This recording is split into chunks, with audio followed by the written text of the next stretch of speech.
So I've come out on my own. Poor Dave's still laid up with a bad back. So it's a lovely day.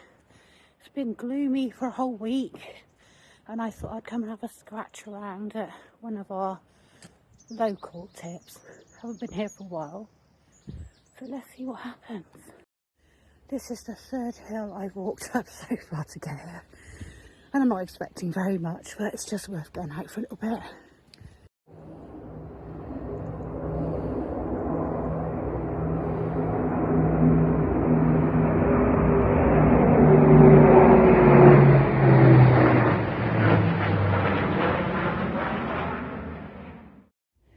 Gosh, I'm quite fit, but even I'm taking a while to recover for this. Already able to see some bits and pieces on the floor, just lying there, all broken.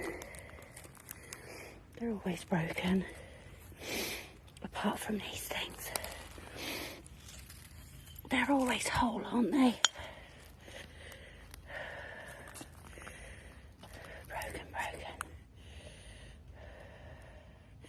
Have a good look around and see what I can find. Look at the crackling on that glass there. So pretty, but it won't last. Look, the badgers have been very busy. Oh, always a paste pot.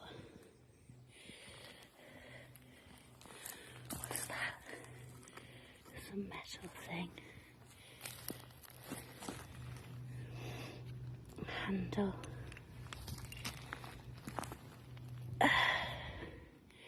Little pill pot.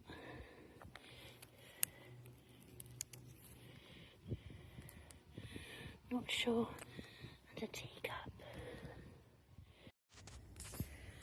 Look at this. Oh, little miniature. Probably would have contained wine or sherry. Really pretty little bottles. 1940s to 50s maybe. Maybe even 60s, I don't know.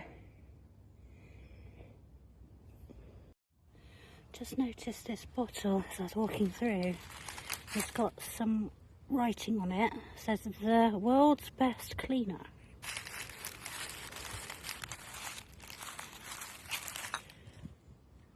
Poly cleanse, I think. Never heard of that. I'll have to do a bit of history on this one. That'll be interesting, won't it? And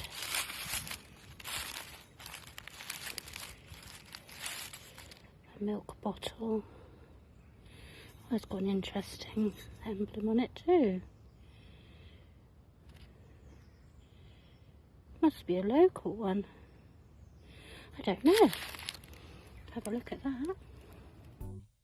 Despite the clear branding on this bottle, it was very hard to find any information on the product. What we did find was this Polycleanse advert, which was published in June 1958 in the Motorsport magazine. The product is clearly marketed for paintbrushes and rollers, but it appears to be also promoted as a car cleaner, along with the product Poly Stripper. The address of the business was Polycell Products Limited, 5 Carcers Lane, London. I wonder if this is linked to the Polycell products you can still purchase today. Just spotted this on the ground. I think it was a cap of something. I thought at first it might be a mother of pearl button, but I think it might be a cap. Interesting. Right next to bird poo. Just me. So I've just been raking down here. I'm being very careful because I'm conscious that this ground hasn't been moved for a long time and I don't want to disturb anybody's homes. I can see quite a lot of evidence that this is lived in, but look at this little bottle.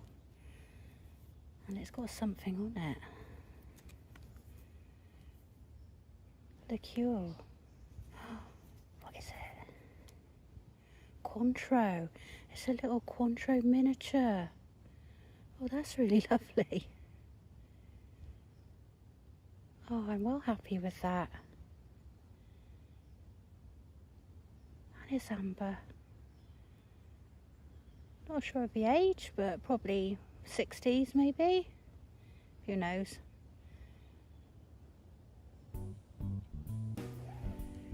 Cointreau is a brand of orange flavoured liqueur that is produced in France.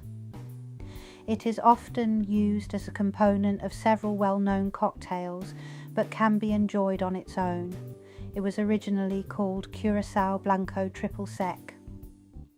The Cointreau distillery was set up in 1849 by Adolphe Cointreau, a confectioner, and his brother Edouard Jean Cointreau. Their first success was with the cherry liqueur Guignolé, but they also found success when they blended sweet and bitter orange peels and pure alcohol from sugar beets. The first bottles of Cointreau were sold in 1875. Something else has just popped out. Oh, what's this? Oh, look at the shape of that. Sorry, my filming is awful today. Look at the shape of this little bottle.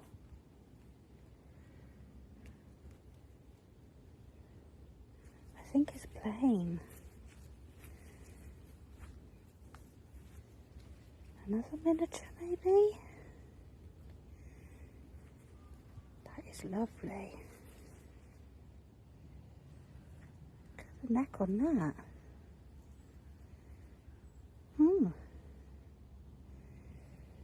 Some lovely little finds so far. I wasn't expecting very much at all from here. Let's keep looking. I've just found this. Uncovered it.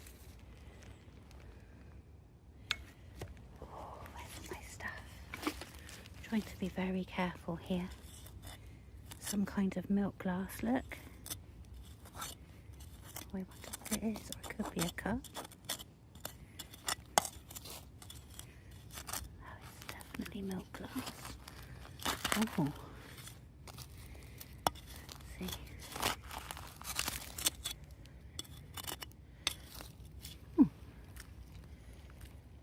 I think it was a milk glass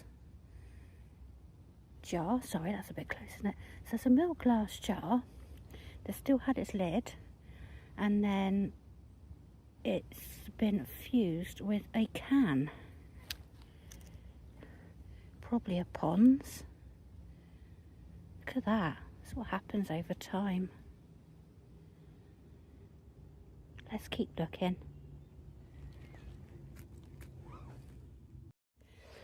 So far, I've dug out this Robinson's jam, and it's got like a glue paste thing in there.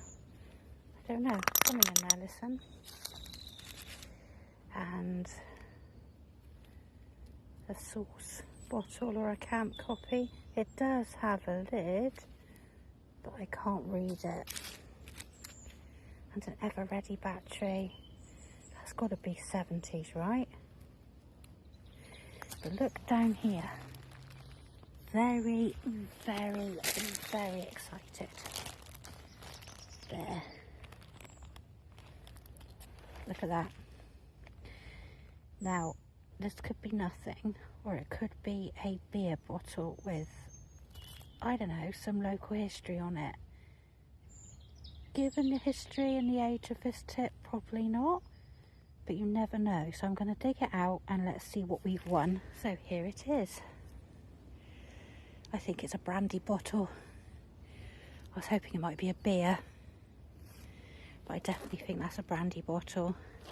And we'll probably, it's in the same area that I found these guys. So, very likely.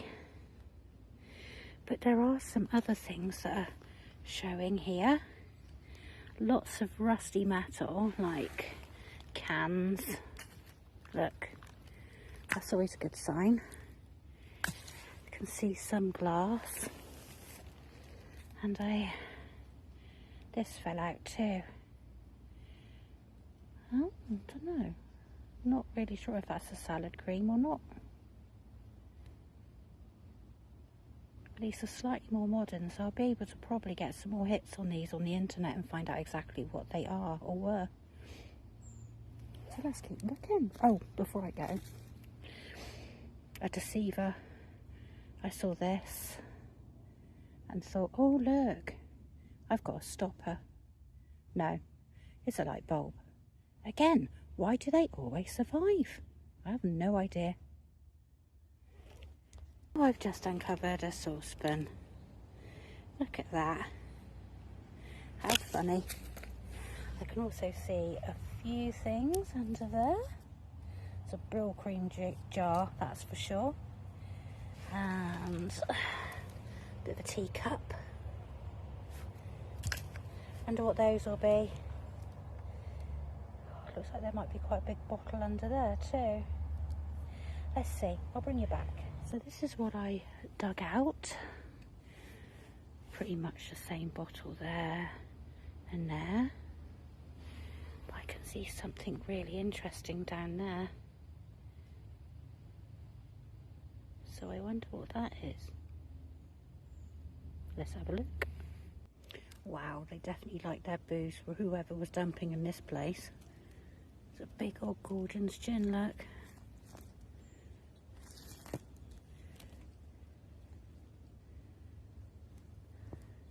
The shape of the bottle, I thought it might be something else. But never mind, let's keep looking. So I was just digging this hole. Actually, I was clearing it a little bit. And this jar fell out. I noticed it had funny little ridges on it. I thought, I recognise that. And sure enough, it's a Foster's Clark. You can't get into focus. There we go. Would have had lemonade crystals in it.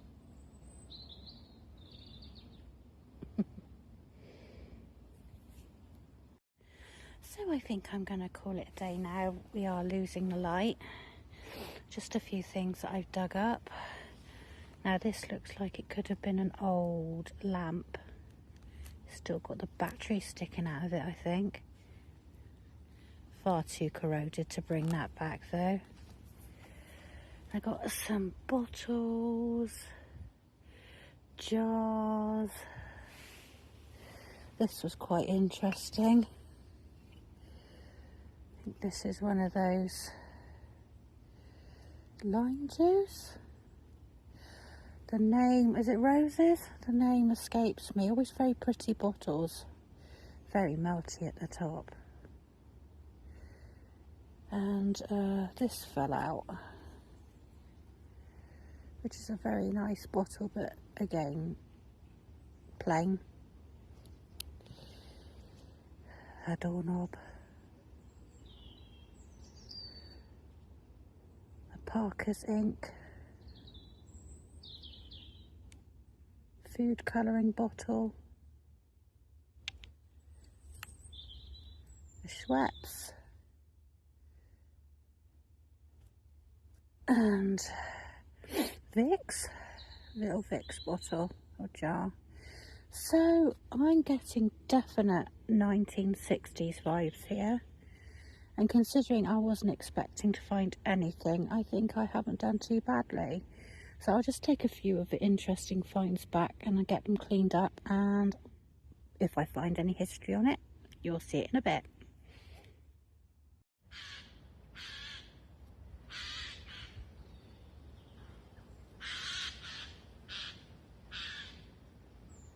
I'm being told off by a jay.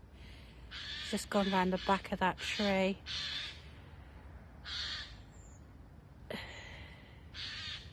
He might come back round and tell me off again in a minute.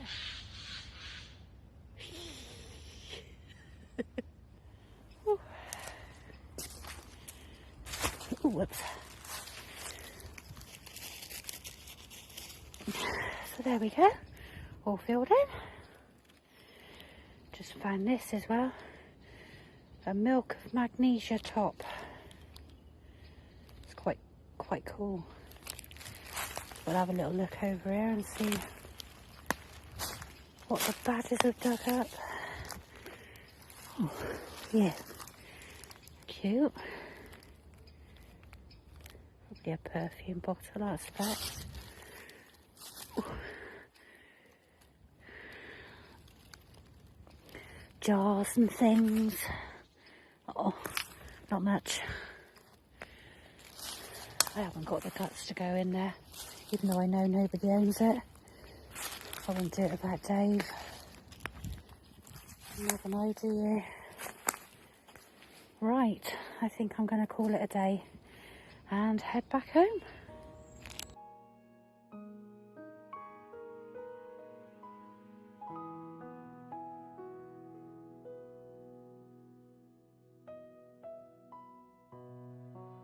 Please don't forget to like the video and subscribe to our channel.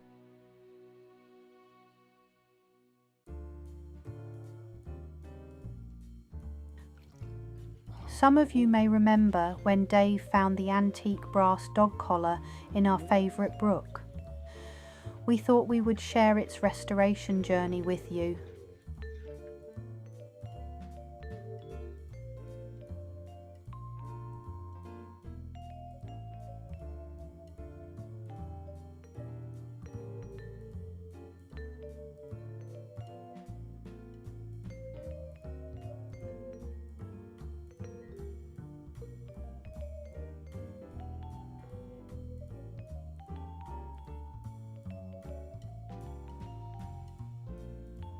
And here it is, all shiny again.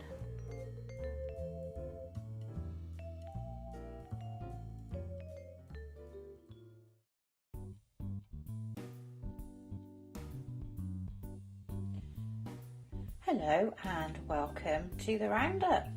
And in front of you, you can see a few of the bottles that I bought back. Definitely think that tip is about 1950s to 1960s, or the level that I reached, definitely 1950s to 1960s. So what I thought might be a local bottle was a Coronet milk bottle. And I think that's quite a generic brand at the time. Have a lovely little Parker ink here. A very popular brand from about the 50s and 60s, as well as Schweppes. That would have been either an orange or a tonic water. Here's the Poly Cleanse bottle, which I really thought was going to be something dental. I didn't for once imagine it was going to be some kind of paint stripper. Here is what would have contained the lemonade crystals, Foster Clark, one of the new, or the newer bottles that you can find. And in front of me here, I've still got some work to go. Got a very corroded lid here and it has started to break, so I've got to be very careful. But I'm starting to see a little bit of embossing on the lid there, so I'm still having to do a bit of work to try and reveal what brand this would have been. I don't think it's Pond's. A Milk of Magnesia top. Move this jar to one side. The little miniatures here, I love the shape of this bottle. It looks older than it probably really is. And the Cointreau liqueur bottle, the miniature, I love that too. And inside this jam jar, what I thought might have been a glue spatula is actually a broken butter knife. How on earth that got in there, I have no idea. But there you go. You can just about see that in there. So I really hope you enjoyed my solo venture out the next time you see us, it will be a short video, but Dave has actually managed to get out for a little lark, and the good news is the doctor's given him the all clear, so he should be getting back to normal very, very soon. I'd also like to thank all of our subscribers for sticking with us, even though we haven't put out anything for a very long time. Hopefully the weather will be much better this year and we'll be able to continue our adventures and bring you lots of lovely content to keep you entertained. I'd like to take this time to thank all of our subscribers, old and new. Your support means the world to Dave and I, and we appreciate each and every one of you. If you are new to the channel, please consider subscribing. It is completely free and the easiest way to support our channel. If you liked the video, please remember to hit the like button and leave us a comment. We love reading your comments and will always leave you a reply. That just leaves me to say goodbye for now, and we will see you on the next adventure.